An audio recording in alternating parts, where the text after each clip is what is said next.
Well, we celebrate today the triumphant entry of Jesus into Jerusalem.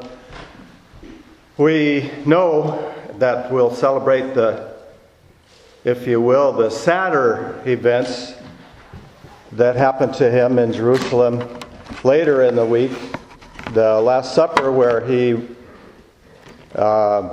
told his followers, "One of you will betray me," and that one did go out and did indeed betray him. And then the sad events as he was arrested and tortured and beaten and had to carry the cross and these horrible things that he endured out of love for us. And yet, while we celebrate his triumphant entry into Jerusalem with waving palms, and people were praising him and shouting his praises because they knew that he was the Messiah, there was an element then he knew what was going to happen. He knew that some of them were going to turn on him, and so it is in our lives. There might be a Jerusalem ahead of us. We don't know when, we don't know how. If you think of disappointment or difficult things that life has to offer, certainly there's a little bit of that here and there for each and every one of us, and each and every one of our families has already had, whether it be an untimely death or serious illness or difficult things.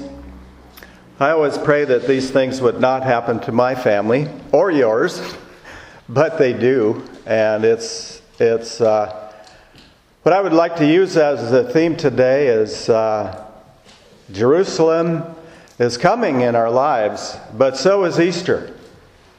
The difficulties that Jesus went through for our sake helps us to face whatever's ahead that may not be of our choosing, that may not be pleasant. Jesus said, "The world will make you suffer, but I have overcome the world." And at the same time he said that, he said, "Be of good cheer." And I so appreciate the people that help us to be of good cheer and urge us to enjoy life even while we are aware that life is not always fun. Irma Bombeck said one time, we really need to enjoy life each day. She said, "Think of all those women on a diet that passed up on dessert on the Titanic."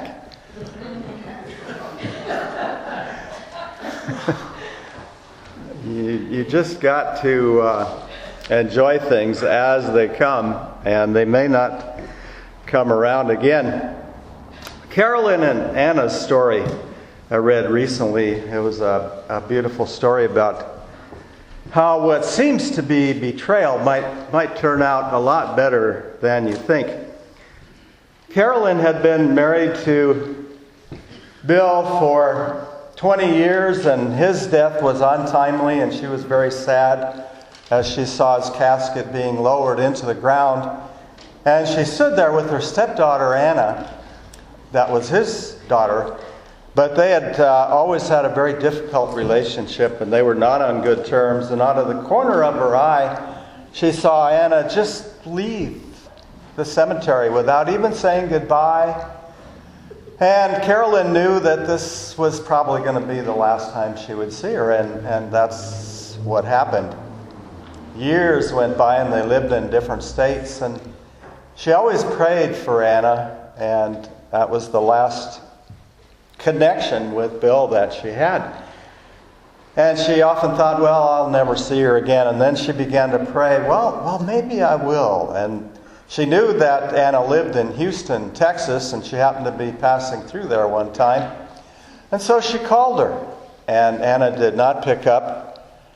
But shortly after, she called back.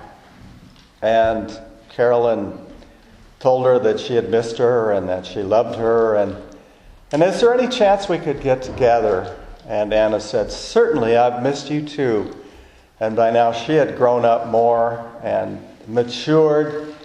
And what was left of their family with Bill was reestablished and restored. And they had the memory of him that was precious to both of them. For Anna being her father, and for Carolyn, having been married to him 20 years. And so in all of our lives, like with Carolyn and Anna, there are more than likely some Jerusalem experiences coming that are, whether they're disappointment or betrayal or unhappiness or difficulty or pain or the stuff of life. But Easter's coming, and Jesus rose from the dead, and Paul tells us in Romans 6 that you who believe are baptized into Jesus' resurrection as well as into his death. So you need to begin living the new life of resurrection even now, even while we anticipate celebrating his saving death this Friday, Good Friday. We need to, again, as Irma would say, enjoy today.